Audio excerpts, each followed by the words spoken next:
Hello, everyone. My name is Priyamvada, and I am a past proud DBS student. I did my master's by research in Department of Biosciences from 2008 to 2011 in the lab of Maitri Narasimha. And currently, I am a senior communications manager at India Health Fund in Mumbai, which is the Tara Trust initiative. So post my just sort of backtracking my journey, I did a master's in TIFR, after which I decided to go for a PhD in biophysics in Germany. We started off in Germany and then finished in University College London in UK because my lab moved during that period.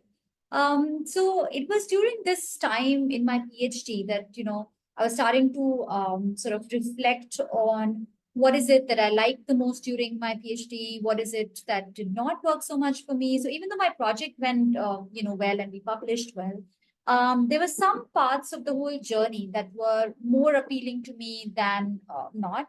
I was very fortunate to have an extremely supportive supervisor, so Eva Palu, who gave me a lot of opportunities to go for conferences. I presented at so many conferences, posters, platform talks, so various opportunities happened in that form, and it was in this format that I did realize that it was the talking about my science, the writing about my science, the giving feedback on others' thesis, and it was this part of it that I was enjoying the most. Reading more broadly about other topics and not just being extremely focused on my topic of interest. So it was this reflection that was, sort of already beginning to seed during my PhD. So since, over the next couple of years, I was going to end my PhD and, that what next question was going to come pretty soon, I did decide to test waters a little bit and, started to do a little bit of freelance editing in my free time. So I got, sort of linked with a couple of organizations who had on a per paper or per project basis editing and writing. And so it was at this time that, I was testing waters, whether I like writing, I like editing, so I did write for different audience. So, I, apart from writing a couple of reviews, scientific reviews, we did write about our research in a journal for school teachers, right? So this is a completely different audience, same message, but completely different audience. So what goes into that, right? So it was these kind of things that I started to do during my PhD. And then it became clear for myself that I'm not continuing in wet lab research. I do want to still, stick to science, but I do want to go into the communication about the outreach aspects of it. So it was these voluntary sort of experiences that, sort of reaffirmed the thought for myself, right? Now it was for a personal reason that a move happened and we moved to, I moved to Switzerland as the next step. And it was there that, I was in between jobs. Now I was starting to look into the ecosystem in Switzerland as to which other, scientific journals that I could apply to, or more science communication kind of roles that I could look into. This is where I think one changing, sort of a tipping point that happened for me. So it was for 3-4 months that I did a voluntary internship at the World Health Organization in Geneva. And I think this changed everything for me thereon. And, till date, I'm extremely thankful for this internship opportunity. So I was working in their journal. So it's called the Bulletin of the World Health Organization. And, it was like a scientific journal editor sort of a role, but an internship mode. So I could, sort of see what goes behind the review process. Once the reviews happen, then, how are the decisions made, the social media amplification of once the articles get published. So I could get a flavor of all these different aspects, and so this was very useful. But what made this, made this experience of literally a game-changing, sort of situation for me was the breadth of exposure that I got while being at World Health Organization. So, there are so many sort of themes that are being worked on at the World Health Organization headquarters, as you can imagine, that I could attend a lot of seminars, be a part of the intern committee where, we did organize expert seminars for interns, go and literally sit into any conversation that was happening, that was open door. And this really opened up complete doors for my head, right? So for me, this piqued my interest in public health, which I'm extremely thankful for because it still, sort of keeps me awake at nights now, right? So I think the one, that there is so much happening in public health. Second, the power that communication holds in being able to, convey the right message to the right audience in their language, because it can really save lives, right? That's the power of communication in public health. It can save, but it can also cost lives.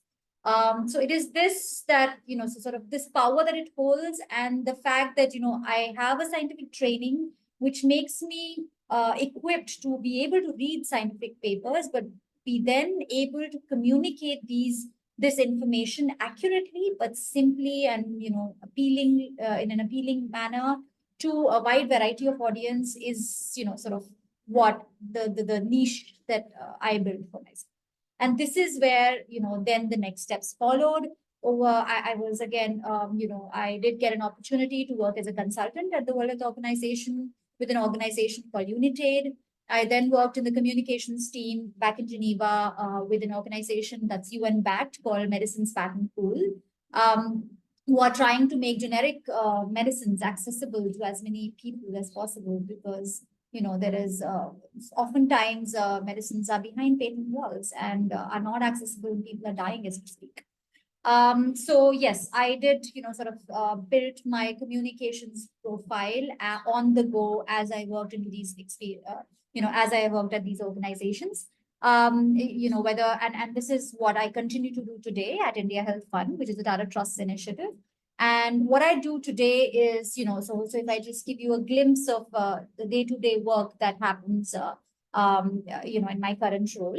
So at India Health Fund, we are backing, or we are supporting and funding innovations that can make a difference for infectious diseases like tuberculosis and malaria and dengue and many communicable diseases, right? Which are a huge burden, especially for developing countries like India. So innovations, or whether that's latest technologies, next generation sequencing, think CRISPR, think gene editing, think all of these new technologies, or digital health, AI. What are these tools that can make a difference for infectious diseases by making them better tools, more affordable, more accessible, more accurate. So any of these, the speed, all of these matter, right? You need to detect quickly to be able to treat quickly, right? So all of these, how science and technology can make a difference for infectious diseases is what the core mandate of IHF is. But because oftentimes these innovations, when there are ideas in the lab, that's fine. When they go beyond, there are oftentimes parts of their journey which there's very limited funding for. The major funder is the government, because especially infectious diseases, till date, they remain neglected, right? Because they are diseases of the poor. They are not like cancer or diabetes that are heavily funded by pharma, right? So it is here that an organization, a philanthropic organization like Tata Trust, who thought about, sort of conceived India Health Fund to pretty much do this, right? Fill this funding gap so that these innovations can see the light of the day and can make the impact that they hold the potential for, right?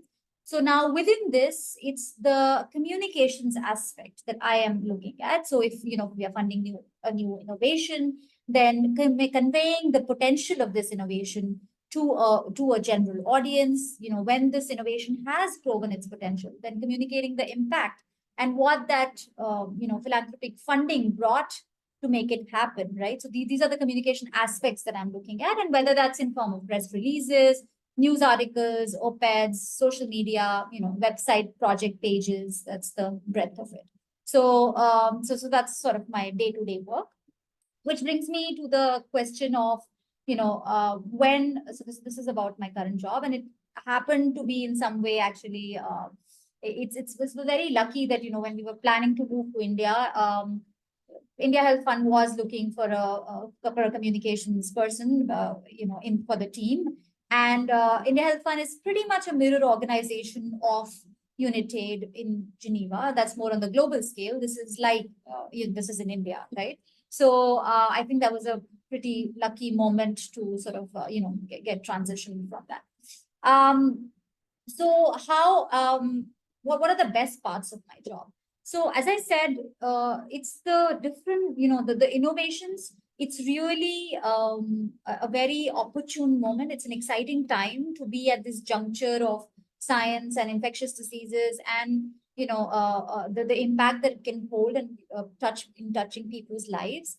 So to be able to come across all these innovations, to be still able to communicate, talk to scientists on what's the coolest thing about their research, to then being able to really touch lives and see how these innovations are really making impact in people's lives, right? So to be able to witness that journey and be able to tell that story, I think this is really something that drives me and continues to drive me to this day. I don't see this changing, at least very soon.